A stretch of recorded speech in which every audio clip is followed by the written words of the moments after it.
Jadi untuk kebijakan impor ada 10 komoditas yang kita lakukan relaksasi. Yang pertama adalah produk kehutanan. Jadi produk ini sebenarnya lebih banyak produk-produk kayu untuk kebutuhan industri atau bahan baku. Jadi tadi sudah disampaikan oleh Pak Menko, ada beberapa sebenarnya parameter diregulasi. Mungkin ke atas dulu ya. Yang pertama adalah kita ingin melakukan diregulasi atau relaksasi kebijakan impor. Tentu ada parameternya, jadi ada beberapa yang memang tidak dilakukan atau dikecualikan dari diregulasi. Jadi parameter diregulasi kebijakan impor yang pertama adalah barang strategis yang telah ditetapkan neraca komoditasnya. Ya, kemudian yang kedua, barang terkait K3LM atau keamanan, keselamatan, kesehatan, dan lingkungan serta moral hazard. Dan yang ketiga adalah barang yang terkait dengan industri strategis atau padat karya. Ya, ini yang dikecualikan dari paket deregulasi. Next. Kemudian ada 10 tadi, terus lampiran. Jadi untuk kebijakan impor ada 10 komoditas yang kita lakukan relaksasi. Yang pertama adalah produk kehutanan. Jadi produk ini sebenarnya lebih banyak produk-produk kayu untuk kebutuhan industri atau bahan baku. Ya, ini dipermudah impornya tanpa persetujuan impor, tetapi tetap menggunakan deklarasi impor dari Kementerian Teknis. Kemudian yang kedua, pupuk bersubsidi. Ini ada 7 HS. Ini tidak ada lartas ya, karena memang sejak tahun 2001 itu sebenarnya tidak ada impor pupuk bersubsidi. Kemudian bahan bakar lainnya, bahan baku plastik, kemudian sakarin, siklamat, dan seterusnya. Ini adalah bahan baku menolong dan bahan baku untuk industri, sehingga kita ingin mempermudah di dalam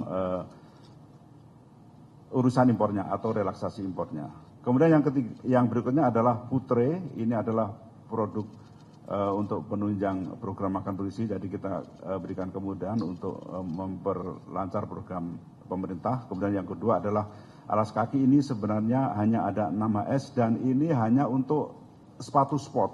Ya, biasanya sepatu sport tertentu yang memang tidak diproduksi di dalam negeri. Kemudian sepeda roda 2 dan roda 3 ini juga industri kita sebenarnya juga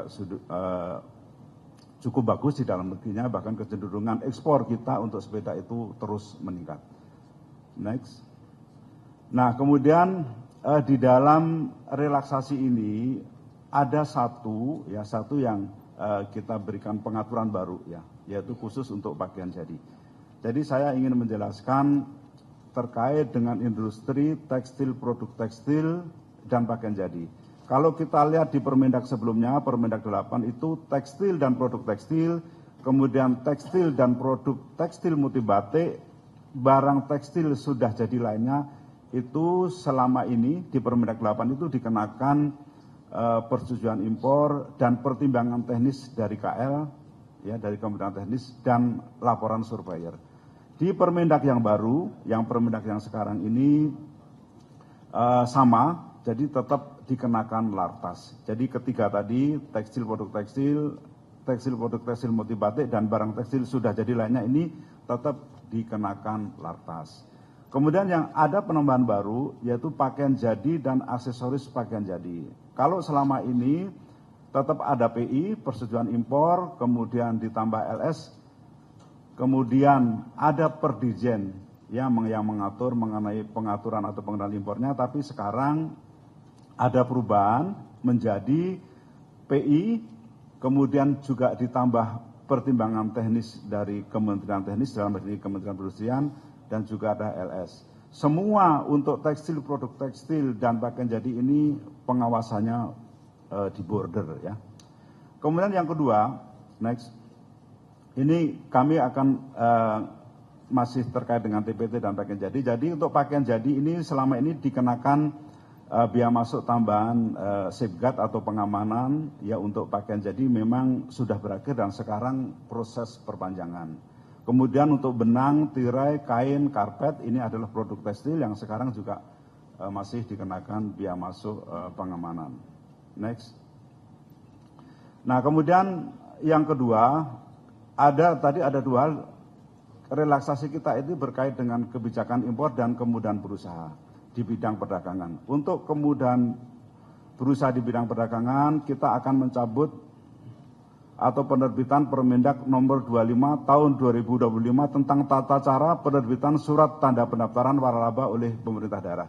Jadi penerima waralaba apabila dia sudah mendaftarkan surat tanda pendaftaran waralaba dalam jangka waktu 5 hari belum diterbitkan oleh pemerintah daerah, maka tanda daftar atau tanda bukti pendaftaran itu bisa dijadikan sebagai bukti untuk melakukan berusaha. Nah, selama ini kan harus menunggu penerbitan yang kadang-kadang memakan waktu cukup lama sehingga pengusaha menjadi menunggu.